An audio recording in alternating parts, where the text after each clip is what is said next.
C'était le genre de porte qui, avec le recul, tout le monde s'accorde à dire qu'elle n'aurait jamais dû être ouverte. Dans le monde des ventes aux enchères de matériel de stockage, il y a des moments où la confiance et la bravade se confondent lentement avec la légende, où les histoires deviennent plus grandes que les personnes qui les inspirent. Pendant des années, Dave Hester s'est soigneusement construit une image basée sur la domination des instincts aiguisés et une présence intimidante qui pouvait faire taire une salle entière. Son appel caractéristique instantanément reconnaissable par tous les téléspectateurs de Storage Wars était plus qu'une offre, c'était un avertissement. Il annonçait qu'il était arrivé et qu'il avait l'intention de gagner. Pourtant, derrière cette personnalité publique bruyante et inébranlable, se cachait un aspect privé de Hester que même ses rivaux de longue date admettaient n'avoir jamais vraiment compris. Il protégeait sa vie loin des caméras avec la même agressivité qu'il apportait aux ventes aux enchères. Les questions étaient détournées, les limites étaient imposées. Ce secret autrefois considéré comme de l'excentricité deviendrait plus tard le fondement d'une histoire qui déstabilisait même ceux qui avaient toujours pensé qu'il ne faisait que jouer un rôle. Le moment où tout a commencé a été étrangement calme, le genre de calme qui reste dans la mémoire, parce que rien ne semble important jusqu'à ce qu'il le soit soudainement. C'est tôt le matin, avant que l'aube ne se lève, qu'un contremaître de l'entrepôt est arrivé dans un centre de stockage privé à la périphérie de Riverside en Californie. Le centre abritait plusieurs unités de longue durée louées sous un alias que le personnel avait appris à ne jamais questionner. Ces unités appartenaient à Hester, bien que peu d'employés l'aient jamais vue en personne. Au fil des ans, le personnel a traité ces unités avec un respect tacite. Les paiements ont toujours été effectués à temps. Aucune demande n'a jamais été présentée. Aucune plainte n'a été déposée. Les règles étaient simples et absolues. Pas d'entrée non autorisée, pas de curiosité, pas de discussion. Il n'y a jamais eu de raison d'interférer. Ce matin-là, les choses ont changé. Selon un témoignage ultérieur, le contremaître a remarqué qu'une petite lumière rouge clignotait sur un panneau de contrôle qui n'avait jamais affiché d'erreur. L'alarme indiquait une brèche potentielle, une condition que le protocole exigeait d'inspecter immédiatement. Il hésite. Il admettra plus tard que le couloir lui semble anormal, plus lourd que d'habitude, comme si l'air lui-même s'était déplacé. La longue rangée d'unités semble anormalement immobile. Il appelle un collègue refusant d'emprunter le couloir seul. Leurs pas résonnaient dans l'espace froid du béton, chaque son rebondissant sur eux comme des coups creux. Lorsqu'ils atteignirent la porte de l'unité, un seul détail fit s'arrêter les deux hommes. Le verrou métallique, habituellement immaculé par des années d'inutilisation, portait une légère égratignure. Elle était fine, presque invisible, à moins de savoir où regarder, mais elle était indubitablement fraîche. Ils déverrouillèrent la porte et commencèrent à la soulever lentement. Au début, elle résista comme si quelque chose de lourd avait été pressé contre elle de l'intérieur. Lorsqu'elle s'ouvrit enfin, l'obscurité derrière elle ne semblait pas naturelle, plus profonde que l'ombre. Le contremaître leva sa lampe de poche et le faisceau traversa la poussière qui tourbillonnait comme de la fumée. La lumière a alors révélé une rangée d'objets enveloppés de toiles debout, disposés avec une précision troublante. Chaque paquet était régulièrement espacé, aligné, comme s'il avait été mesuré à la main, comme si des gardes silencieux montaient de la garde.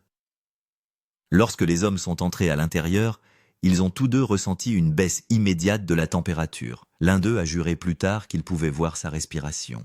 Ils avancent prudemment entre les rangées. Chaque toile porte un numéro écrit à la main dans une écriture soignée. Il n'y a pas d'étiquette, pas de description, pas d'avertissement. Juste des numéros qui ne signifiaient rien pour eux. Ils s'approchent du premier paquet et tirent lentement la toile vers le bas. Ce qui se trouvait en dessous fit reculer les deux hommes au même instant. Il s'agissait d'un torse de mannequin antique sculpté dans du bois et renforcé par des articulations métalliques. Le visage avait été délibérément poncé, ne laissant que de faibles empreintes à l'endroit où se trouvaient autrefois les traits. Dans sa poitrine se trouvait une petite plaque de laiton gravée d'une date datant du début du XXe siècle. Ils échangent un regard, ne sachant pas s'ils doivent appeler la direction ou les autorités, lorsqu'un léger tintement métallique résonne au fond de l'unité. Le son les fige sur place. Ils ne sont pas seuls. La main du contremaître tremblait tandis qu'il dirigeait sa lampe de poche vers le bruit. Le faisceau tomba sur quelque chose qui n'appartenait manifestement pas à une unité de stockage ordinaire. Une longue caisse en bois était partiellement ouverte, révélant un bord métallique poli. Cela ressemblait à une machine, mais trop ornée, trop délibérée. Cela ressemblait à quelque chose que l'on s'attendrait à voir dans une exposition médicale vieille d'un siècle plutôt que dans un entrepôt moderne. La peur monte d'une manière qu'aucun des deux hommes ne peut expliquer. Rien dans cet espace ne correspond à la personnalité du personnage bruyant et théâtral de la télévision qu'ils pensaient connaître. Cet endroit semble plus ancien, plus sombre, plus déterminé. Ils ont commencé à battre en retraite, mais la curiosité les a retenus un instant de plus. Un travailleur a levé son téléphone pour prendre une photo à des fins de documentation. Lorsque le flash s'est déclenché, la lumière a révélé un objet suspendu au plafond qu'aucun des deux n'avait remarqué auparavant. Une chaîne épaisse et rouillée descendait d'en haut et maintenait une poutre en bois suspendue à hauteur d'épaule. De la poutre pendait un crochet en métal terni. Elle se balançait doucement bien qu'il n'y eût pas de brise. Dès que le flash s'est estompé, les deux hommes se sont enfuis de l'unité, laissant la porte entr'ouverte. La direction est arrivée dans les minutes qui ont suivi, répondant à des rapports frénétiques indiquant que quelque chose n'allait pas du tout. Le directeur de l'établissement, un homme connu pour son sens pratique et son mépris de l'exagération, est entré dans l'unité visiblement irrité. Cette irritation a disparu dès qu'il a pris connaissance de la scène. Ce n'était pas du désordre, ce n'était pas un bazar de collectionneurs. Chaque objet avait été placé délibérément.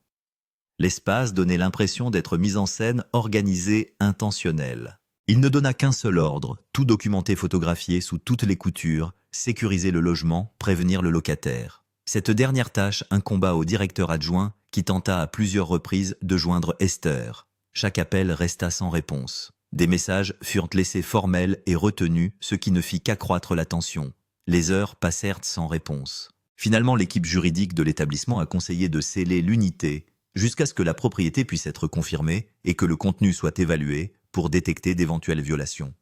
À l'époque, ils pensaient qu'il s'agissait d'un problème contractuel compliqué. Ils ne se doutaient pas qu'ils mettaient le pied dans quelque chose de beaucoup plus important. Plus tard dans la journée, une tierce personne est arrivée. Elle s'est présentée comme un consultant privé autorisé par le bureau d'affaires de Esther. Ces documents étaient impeccables, précis, au point d'être intimidants. L'accès a été accordé, mais le personnel a observé avec inquiétude l'entrée de l'homme seul dans l'unité. Il est resté à l'intérieur pendant près d'1 heure. Lorsqu'il est ressorti, il avait changé d'attitude. Sans discuter, il a demandé au personnel de fermer l'unité et d'interdire toute nouvelle entrée. Avant de partir, il a fait une remarque que le contremaître racontera plus tard d'une voix tremblante. Il a dit que ces objets n'étaient jamais destinés à être trouvés par quelqu'un d'autre que leur propriétaire. Il n'a pas donné d'explication. Puis il est parti. Le personnel s'est ensuite réuni dans la salle de repos, s'efforçant de donner un sens à ce qu'il avait vu. Certains ont suggéré qu'il s'agissait d'une installation artistique, d'autres ont évoqué des accessoires de film ou une collection privée excentrique.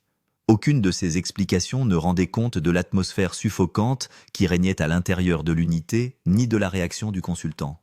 Ce qui se trouvait derrière cette porte appartenait à un monde qu'il ne comprenait pas, un monde que quelqu'un s'était donné beaucoup de mal à garder caché. Ce qu'il ne pouvait pas savoir à ce moment-là, c'est que la découverte faite dans cet entrepôt allait déclencher une série d'événements menant à l'une des révélations les plus troublantes jamais liées à un personnage de l'univers Storage Wars. Et la signification de ces objets numérotés recouverts de toile allait bientôt soulever des questions auxquelles personne n'était prêt à répondre. Lorsque le soleil se lève le lendemain matin, l'air autour de l'entrepôt a complètement changé. La confusion a fait place à la crainte et l'inventaire qui ne devrait pas exister n'est plus seulement une rumeur chuchotée parmi les employés. C'est devenu le début d'une vérité qui refuse de rester enfouie. Les gardes de nuit avaient refusé de patrouiller dans le couloir où se trouvait l'unité. Ils ont signalé des sons faibles, des clics métalliques doux et une sorte de vibration persistante dans l'air. La direction a d'abord rejeté ces affirmations, mais une compréhension silencieuse s'est installée au sein de l'ensemble du personnel.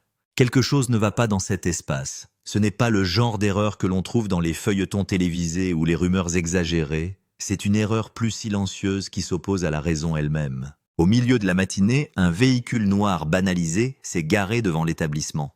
Un homme en est sorti grand bien taillé, avec l'allure de quelqu'un qui a appris à commander sans élever la voix.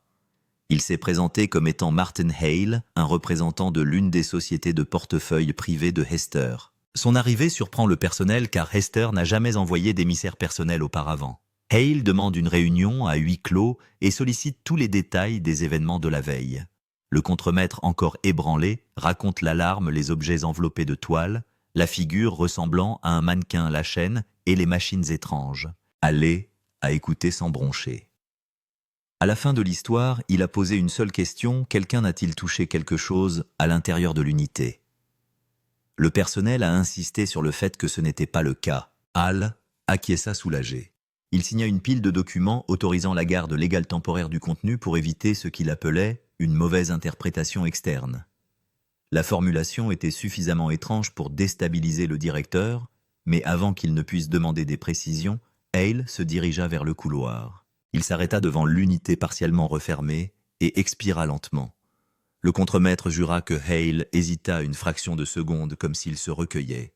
Puis il ouvrit la porte et entra à l'intérieur. Cette fois, le directeur de l'entrepôt l'accompagne. Ensemble, ils examinent l'intérieur avec une attention sobre.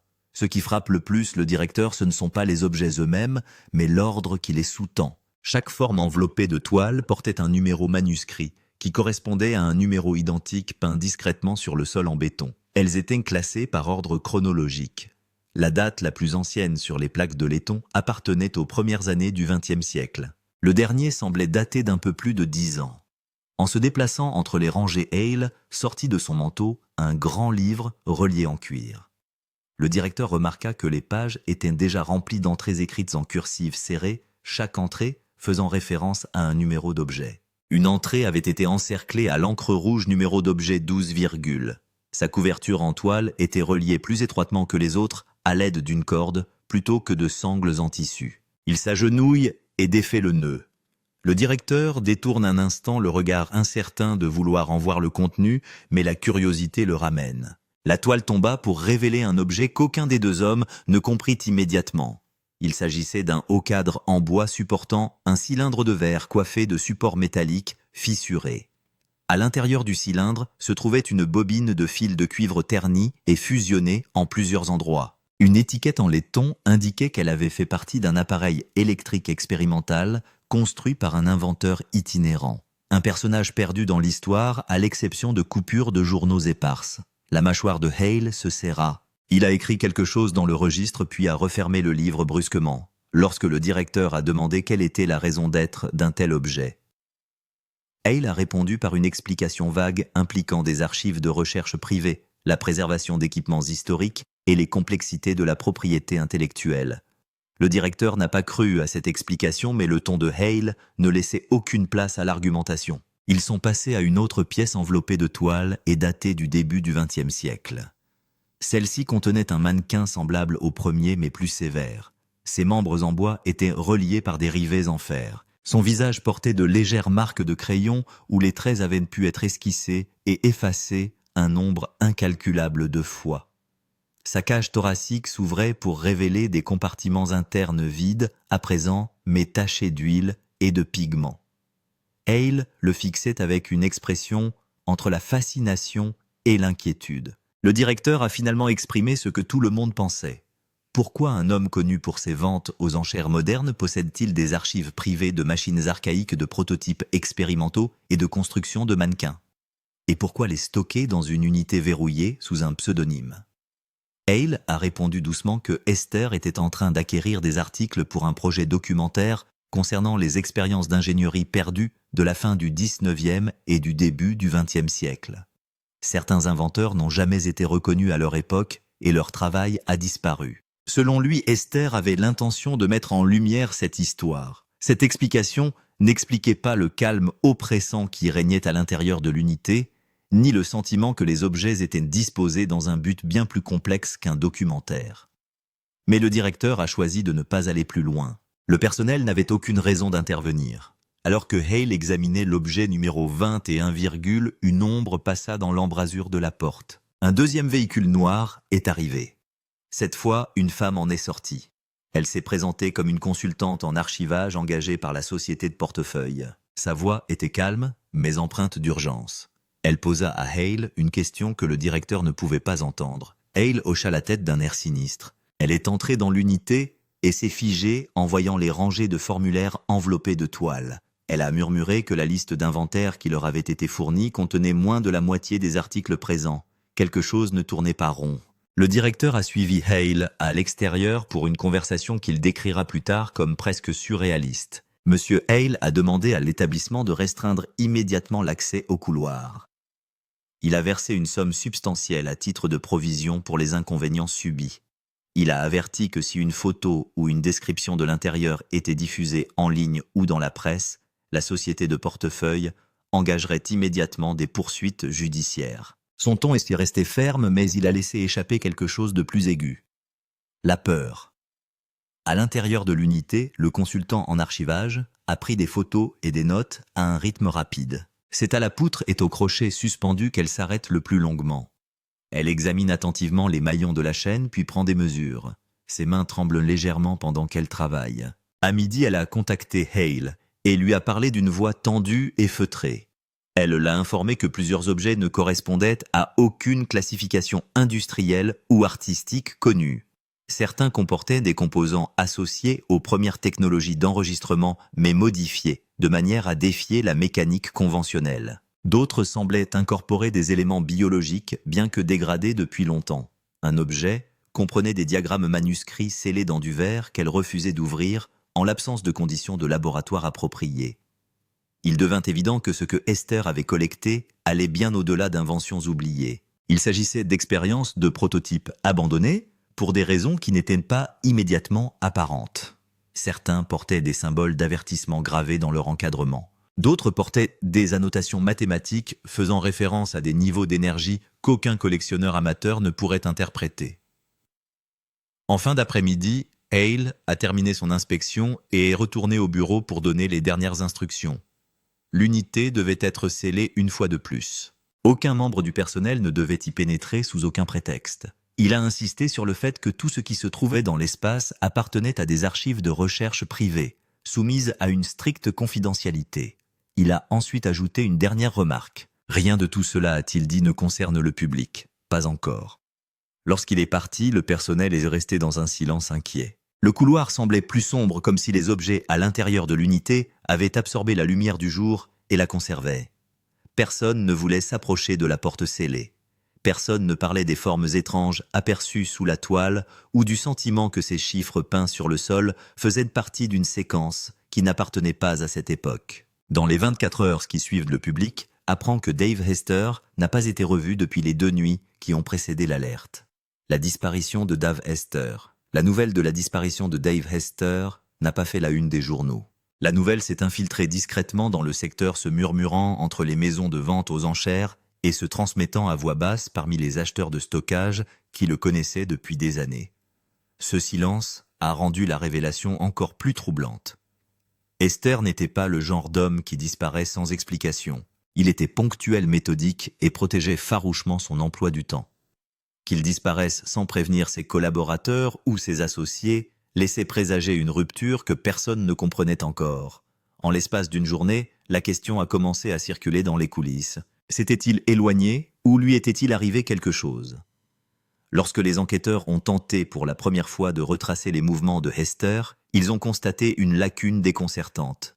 Ses relevés téléphoniques indiquaient une activité jusqu'à un soir précis, environ 2 nuits, avant que l'alarme ne se déclenche dans l'entrepôt. Après cela, il n'y avait plus rien. Pas un appel, pas un texte, pas même un signal émis par une tour. Son véhicule habituellement garé à son domicile ou à son bureau a disparu. La caméra de sécurité de l'entrée de son domicile l'a enregistré en train de quitter les lieux peu après le coucher du soleil. Il portait un sac lourd et fermait soigneusement la porte derrière lui. Ce fut la dernière observation confirmée. Il est parti en voiture avec calme et détermination, sans la précipitation d'un homme en détresse. Pourtant, quelque part entre cette allée et le lendemain matin, il a disparu de tout système de traçabilité. Le tournant s'est produit lorsqu'un détective privé engagé par ses partenaires de production a découvert un reçu lié à une station-service éloignée à l'extérieur de Barstow. L'horodatage a placé Hester à cet endroit moins d'1 heure après avoir quitté la maison. L'employé ne se souvient que vaguement de lui décrivant sa tenue et la grande valise qu'il a posée sur le comptoir. Il paie en liquide et pose une seule question concernant l'itinéraire menant à une zone industrielle désolée et rarement fréquentée par les voyageurs.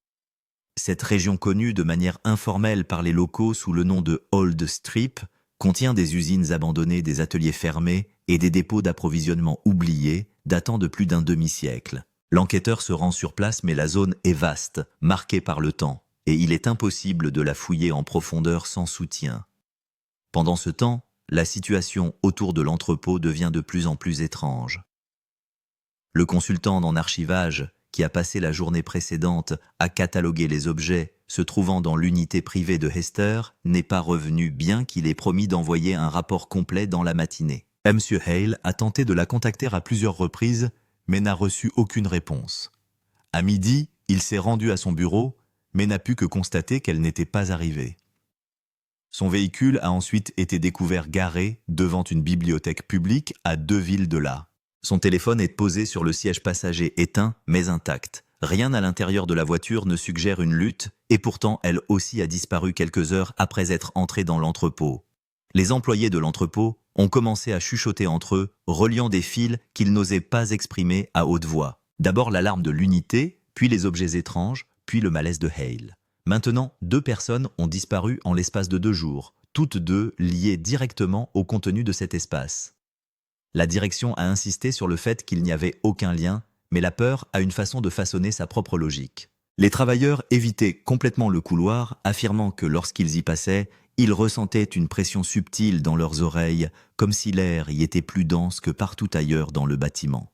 Le soir même, Hale reçut une enveloppe sécurisée, livrée par coursier, à l'intérieur de laquelle se trouvaient des copies de plusieurs pages du grand livre relié en cuir qu'il avait référencé lors de son inspection. L'enveloppe ne contenait ni adresse de retour, ni signature, ni explication.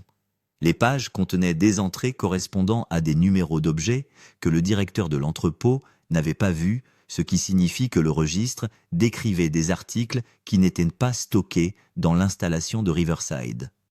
Plus troublantes encore étaient les notes marginales écrites d'une autre main. Ces notes décrivent des essais sur le terrain réalisés au cours des décennies précédentes, faisant référence à des lieux isolés, à des relevés électromagnétiques anormaux et à des incidents qualifiés de défaillance opérationnelle. Une note décrit une expérience menée à la fin des années 1940, impliquant un appareil à bobine presque identique à celui trouvé à l'intérieur de l'unité de Hester. Le résultat, selon l'entrée, avait été classé comme catastrophique. Hale lit les pages avec une inquiétude croissante. Si ces documents sont authentiques, Hester n'a pas seulement acquis des machines obscures, mais aussi des composants de programmes de recherche entourés de secrets bien avant sa naissance, des programmes qui ont pu être abandonnés parce que leurs résultats étaient imprévisibles ou dangereux. Hester, dit-il, a l'intention de faire la lumière sur cette histoire. M. Hale a immédiatement tenté de contacter le conseiller juridique de la société holding, mais l'appel est retombé 3 fois avant de se connecter. Lorsqu'il a finalement réussi à les joindre, il a parlé dans des phrases courtes et urgentes, insistant pour qu'ils transmettent l'affaire aux autorités fédérales. Le conseiller a rejeté l'idée, avertissant que toute divulgation pourrait conduire à des spéculations publiques sur le fait que leurs clients étaient impliqués dans des matériaux interdits. Hale mit fin à l'appel frustré. Ailleurs, le détective privé qui avait retrouvé la trace des derniers mouvements de Hester retourna à l'ancienne bande pour une seconde recherche. Alors qu'il explorait les couloirs industriels abandonnés, le faisceau de sa lampe de poche révéla des machines rouillées, des échafaudages effondrés et une poussière suffisamment épaisse pour brouiller les empreintes de pas. Il lui faut près d'1 heure avant de trouver quelque chose d'inhabituel, des traces de pneus suffisamment fraîches pour indiquer un passage récent. Le dessin correspond à la bande de roulement du véhicule de Hester. Les rails mènent à un entrepôt fermé, portant l'enseigne défraîchie d'un fabricant d'électronique qui a fermé ses portes plus de 30 ans auparavant. L'enquêteur s'approche prudemment et remarque que l'une des portes latérales est légèrement entr'ouverte. À l'intérieur, l'air est chargé comme si de l'électricité statique s'accrochait à toutes les surfaces. De vieux fils électriques pendaient du plafond comme des lianes apparentes. L'espace intérieur était vide à l'exception d'un seul objet posé près du centre. Il s'agissait d'une caisse en bois semblable à celle trouvée dans l'unité de stockage d'Hester, marquée d'un numéro écrit dans la même écriture soignée. L'enquêteur l'a photographiée de loin puis s'est approché et a soulevé le couvercle.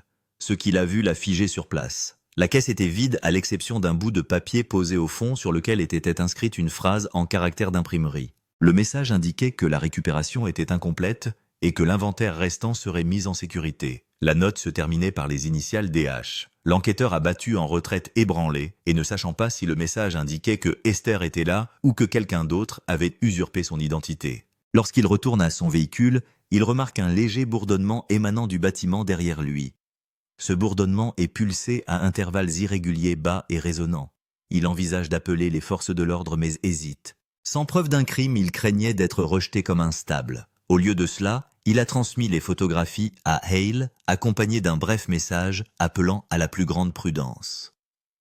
Lorsque Hale a reçu les images, il a compris que la chronologie des événements s'était comprimée plus rapidement que quiconque ne l'avait prévu. Esther avait déplacé des objets à l'extérieur de l'unité Riverside. La découverte suggère que les objets de l'entrepôt privé n'étaient qu'une partie d'un inventaire plus large, dispersé dans plusieurs endroits cachés. Ce qui a le plus alarmé Hale, c'est l'écriture manuscrite. L'inscription à l'intérieur de la caisse correspond à des exemples confirmés comme étant ceux d'Esther. Soit il a placé la note lui-même, soit quelqu'un a reproduit son écriture avec une précision troublante. Aucune de ces possibilités n'offre de réconfort. Ce soir-là, le directeur de l'entrepôt a pris une décision qu'il avait évitée pendant 2 jours. Il est entré seul dans l'installation de Riverside et s'est dirigé vers l'unité scellée.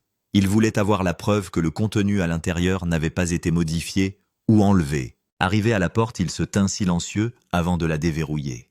Lorsqu'elle s'ouvrit, il s'aperçut immédiatement que quelque chose avait changé. Il manquait l'un des formulaires enveloppés de toile près de la rangée centrale. Le sol en dessous portait une légère trace de traînée menant vers l'arrière de l'unité où les ombres s'épaississaient de façon anormale. Le directeur recula instinctivement. Ce qui se passait ne se limitait plus aux personnes disparues ou aux documents inexpliqués. L'inventaire lui-même se déplaçait, et la seule personne qui aurait pu comprendre pourquoi avait disparu dans un paysage de machines oubliées et de traces qui s'estompaient, laissant une trace qui menaçait de dévoiler tout ce qu'il avait passé des années à cacher. L'invention qui n'aurait jamais dû être relancée. Au matin, la disparition de l'une des formes enveloppées de toile avait déclenché une panique contrôlée à l'intérieur de l'installation de Riverside. La direction a tenté de minimiser la situation en suggérant que Hale ou le consultant en archivage auraient pu déplacer l'objet pendant leur inspection. Pourtant, le personnel savait que c'était impossible. Il avait observé l'unité scellée à la fois sous clé et sous surveillance. Personne n'était entré depuis le départ de Hale. Pourtant, l'objet manquant restait introuvable, laissant un espace vide sur le sol en béton où un numéro soigneusement peint n'était plus aligné avec rien au-dessus. Le directeur se rendit compte que le récit qu'il s'était efforcé de rationaliser était en train de glisser vers quelque chose qui défiait la procédure et la logique. Le matin même, Hale arriva à l'improviste portant le genre d'épuisement qui ne vient pas d'un manque de sommeil, mais de la proximité de quelque chose de profondément troublant. Il demanda l'accès complet à l'unité, et lorsqu'il vit l'espace vide, son expression se crispa en une sinistre confirmation. Il enleva ses lunettes, fixa le vide devant lui et murmura quelque chose que le directeur saisit à peine. Il déclara que la séquence avait commencé. C'était la première fois qu'il parlait d'une manière qui suggérait qu'il en savait bien plus qu'il ne l'avait révélé. Le directeur le pressa de détails, mais Hale ne donna que des fragments, laissant entendre que les objets stockés ici faisaient partie d'un système plus vaste, conçu des décennies plus tôt, un système destiné à ne fonctionner que lorsque tous les composants étaient présents. L'objet manquant, a-t-il dit, pourrait avoir été le catalyseur. Hale a récupéré le registre et a feuilleté les pages usées jusqu'à ce qu'il atteigne une entrée marquée d'un fin ruban bleu. Il a ouvert le livre pour que le directeur puisse le voir. L'entrée décrit un appareil conçu autour d'une boucle de rétroaction énergétique primitive théorisée mais jamais achevée. Elle suggère que le prototype peut générer des effets que ses créateurs n'ont pas entièrement compris. Les notes font également référence à un site d'essai dans les dernières 1940 où l'appareil a été brièvement activé avant d'être démantelé. Le rapport indique que le processus d'activation a produit une anomalie, une distorsion mesurée, non pas en distance ou en poids, mais en variation temporelle. Le langage est énigmatique mais indubitablement sérieux. Selon le registre, l'expérience a été scellée et dispersée dans des sites de stockage distincts afin d'empêcher toute reconstruction. Alors que Hale lisait à haute voix, le directeur sentit une froideur se répandre dans l'unité qui n'avait rien à voir avec la circulation de l'air. Si le registre était exact, Esther avait rassemblé des composants d'une expérience abandonnée, séparés à l'origine pour des raisons de sécurité. Mais pourquoi Hale a émis l'hypothèse que Esther avait pu tomber sur des fragments au cours de sa carrière de stockage, les acquérant peut-être à son insu avant de reconnaître un modèle? Une fois au courant, il a peut-être délibérément poursuivi les pièces restantes. Le directeur a demandé pourquoi quelqu'un reconstruirait une expérience répertoriée comme dangereuse, mais Hale n'a pas répondu. Son silence impliquait une vérité trop troublante pour être articulée pendant ce temps. Le détective privé dans la vieille bande a continué à explorer Leeds près de l'entrepôt d'électronique abandonné. Il était revenu avec du matériel supplémentaire déterminé à examiner le bourdonnement qui s'était déclenché après la découverte de la caisse vide. La deuxième fois qu'il est entré dans le bâtiment, il a gardé sa lampe de poche basse et a écouté le modèle du bourdonnement. Il pulsait régulièrement plus lentement qu'un battement de cœur, mais assez lourd pour faire vibrer des poutres métalliques. Il remonta le son jusqu'à une partie du sol où la poussière avait été nettoyée en formant un cercle parfait. Le centre portait un symbole dessiné à la craie noire, ressemblant aux notations mathématiques trouvées dans les pages du grand livre envoyé anonymement à Hale. L'enquêteur s'agenouilla et toucha le sol. Il faisait chaud. Il prit plusieurs photos et se dirigea prudemment vers le coin le plus éloigné de l'entrepôt où il découvrit une série d'empreintes fraîches menant à une porte latérale. Ses pas se poursuivirent à l'extérieur dans la terre avant de se diriger vers une centrale électrique fermée à un demi-mile de là. L'enquêteur le suit pendant plusieurs minutes avant de s'arrêter brusquement. Sa radio réglée sur un canal privé émet une salve de parasites suivie de sa propre voix, enregistrée plus tôt dans la matinée. Il se fige alors que l'appareil rejoue sa conversation précédente en fragments déformés. À la fin de la transmission, la radio reprend son silence normal. Hale est ébranlé par l'intrusion. Quelque chose, semble-t-il, est en train d'interagir avec son équipement. De retour à Riverside, la tension atteint son paroxysme lorsque Hale demande au directeur l'autorisation d'ouvrir l'un des formulaires restants recouverts de toile correspondant à un numéro près de l'objet manquant. Le directeur accepte à contre-cœur. Ensemble, ils dévoilent une console en bois usée par le temps, équipée de cadrans en laiton d'interrupteur et d'une chambre centrale pour le stabilisateur de l'équipement. Le directeur trouve le terme absurde, mais Hale insiste sur le fait que le prototype était destiné à réguler la production du grand appareil mentionné dans le registre. Sans le stabilisateur, le système se déformerait de manière imprévisible. Le directeur demande pourquoi Esther conserverait un tel objet avec autant de minutie. Hale jeta un coup d'œil au plafond de l'unité où la chaîne et le crochet pendaient toujours. Il déclara à voix basse que certaines personnes pensaient que l'expérience originale susciterait l'intérêt de ceux qui recherchaient des systèmes énergétiques fonctionnant au-delà de la physique conventionnelle. Alors qu'il documentait le stabilisateur, le directeur remarqua un léger tremblement sous leurs pieds. Il a supposé qu'il s'agissait de machines provenant d'un autre endroit de l'installation jusqu'à ce que Hale lève les yeux brusquement. Hale a demandé s'il avait déjà ressenti cela auparavant. Le directeur a répondu par la négative. Ils restèrent en silence, tandis qu'une autre vibration subtile parcourait le béton. Il réagissait à un mouvement invisible. Hale se précipita vers l'entrée de l'unité et s'engagea dans le couloir. Il a vu la rangée de lumières au-dessus vaciller une fois et se rétablir. Cette réaction a déclenché une décision immédiate. Il a dit au directeur qu'il fallait accélérer le catalogage de chaque objet. Pendant que les deux hommes travaillaient, le personnel de l'entrepôt s'est rassemblé près du bureau pour vérifier l'inventaire des stocks. D'autres sont fait valoir que l'abandon de leur poste pourrait les exposer à des répercussions juridiques si la société de portefeuille poursuivait les réclamations. La télévision de la salle de repos joue tranquillement en arrière-plan jusqu'à ce qu'un bulletin d'information soudain interrompe la diffusion. Un journaliste annonce qu'un tuyau anonyme a conduit les autorités à fouiller un canal de drainage où le directeur s'est précipité sur les lieux quelques instants plus tard.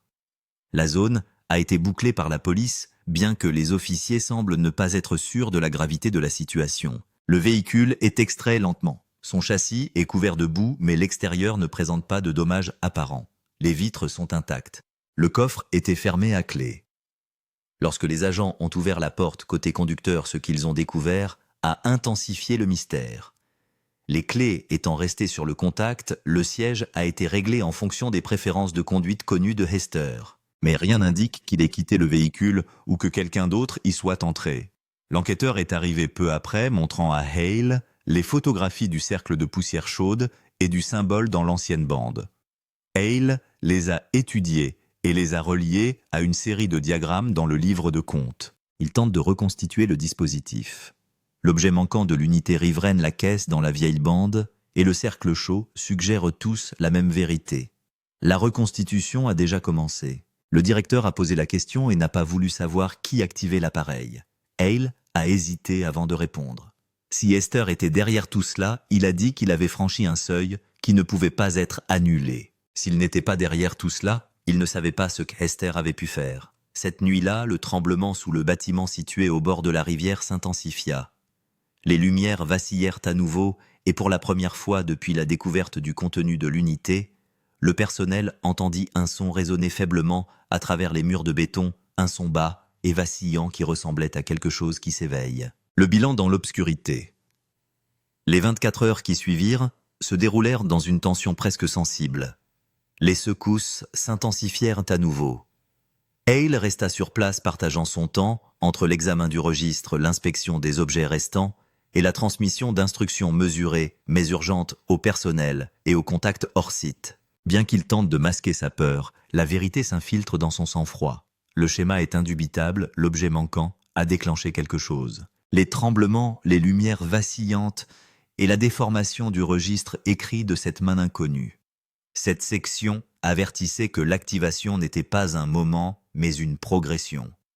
Elle commençait tranquillement, presque imperceptiblement, puis s'aggravait jusqu'à ce que le système atteigne un point de non-retour. Le détective privé retourna une dernière fois sur le vieux terrain poussé par un sentiment de devoir et de crainte.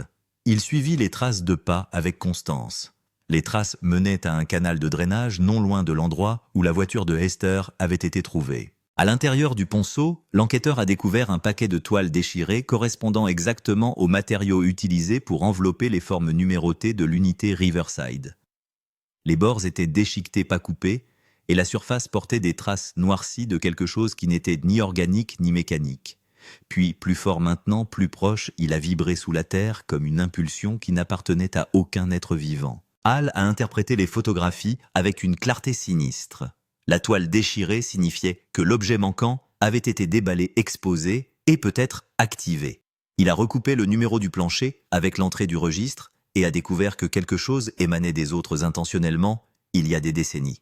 En effet, une fois réveillé, il n'avait pas besoin de source d'énergie au sens classique du terme. Le registre indiquait sous la plume de terce que le noyau réagissait aux conditions environnementales, au mouvement à la chaleur et même aux signatures électriques des équipements proches. Lorsqu'il était actif, il modifiait son environnement de telle sorte qu'il était presque impossible de le suivre. La prise de conscience survient au pire moment possible. Alors que Hale fait part de son interprétation, au directeur, les lumières de l'établissement s'éteignent dans une vague synchronisée qui traverse le bâtiment. Les moniteurs de sécurité clignotent avec des parasites. Le tremblement qu'ils avaient ressenti plus tôt est revenu avec plus d'intensité, vibrant à travers les étagères métalliques et faisant trembler la porte de l'unité scellée. Le directeur et Hale ont échangé un regard qui ne nécessitait pas de mots. Ils se sont touchés, mais l'air était chargé assez épais pour être goûté. La chaîne suspendue au plafond se balançait doucement, mais aucun des deux hommes ne s'en était approché. Lorsque Hale entra, son téléphone grésilla, avec la même distorsion que celle enregistrée par la radio de l'enquêteur. Une voix faible, presque perdue dans les parasites, répéta une seule phrase. On aurait dit Esther. Il semblait dire quelque chose dans le sens habituel du terme. C'était plutôt une empreinte, un écho résiduel déclenché par le réveil de l'appareil. Hale exhorte le directeur à quitter l'unité immédiatement. Il retourne dans le couloir au moment où une nouvelle secousse se produit sous eux. Les lumières deviennent noires pendant 3 secondes. Lorsqu'ils revinrent que l'unité scellée derrière eux était ouverte. Aucun des deux hommes n'y avait touché. À l'intérieur, la rangée centrale était vide. Les plaques numérotées brillaient faiblement sous la lumière fluorescente crue. À ce moment-là, le détective privé arrive à l'établissement secoué et essoufflé. Il raconte avoir vu un éclair de lumière pâle à l'intérieur du ponceau de drainage avant de se précipiter dans sa voiture et de rouler jusqu'à Riverside, convaincu d'avoir vu quelque chose émerger de la terre elle-même. Hale écoute pâle et stable, puis prend une décision que le directeur hésite tiraillé entre le protocole et l'instinct. Hale a insisté avec un degré d'urgence qu'il n'avait jamais manifesté auparavant. Le système était en train de s'aligner, a-t-il dit. Ce qui avait été caché pendant des décennies était en train de s'assembler à nouveau en utilisant à la fois les composants stockés et les conditions environnementales comme catalyseurs. Quelques minutes plus tard, les alarmes de l'établissement retentissent dans les couloirs. Le personnel sort en masse du bâtiment tandis que Hale reste à l'intérieur. Il s'approche seul de l'unité qui s'intensifie. Le détective privé tenta de l'en empêcher, mais Hale insista pour qu'il voie l'appareil avant que la séquence ne se termine. Ce qui se passa ensuite ne fut raconté que par fragments. Les caméras de l'installation capturèrent de brefs éclairs de lumière se déformant à travers les cadres comme s'ils se pliaient autour d'un champ invisible. Ils ont enregistré des silhouettes d'objets numérotés, vibrant, se déplaçant, s'alignant dans une forme méconnaissable. Hale a effacé toutes les séquences. Lorsque les secours sont arrivés 20 minutes plus tard, les secousses avaient cessé et le bâtiment était devenu silencieux. L'unité s'est restée ouverte. Les objets numérotés ont tous disparu. Il ne reste que de la poussière sur les numéros peints. Hale n'était nulle part dans l'établissement. Le détective privé avait été projeté inconscient contre un mur mais avait survécu. Il a rapporté avoir vu une forme se former dans l'embrasure de la porte de l'unité sans comprendre. L'explication officielle communiquée au public parlait de défaillance structurelle de matériaux instables et d'un système d'alarme mal interprété. Mais ceux qui étaient présents cette nuit-là savaient que la vérité n'avait pas été dite. L'inventaire découvert dans l'entrepôt privé de Hester n'était pas une collection.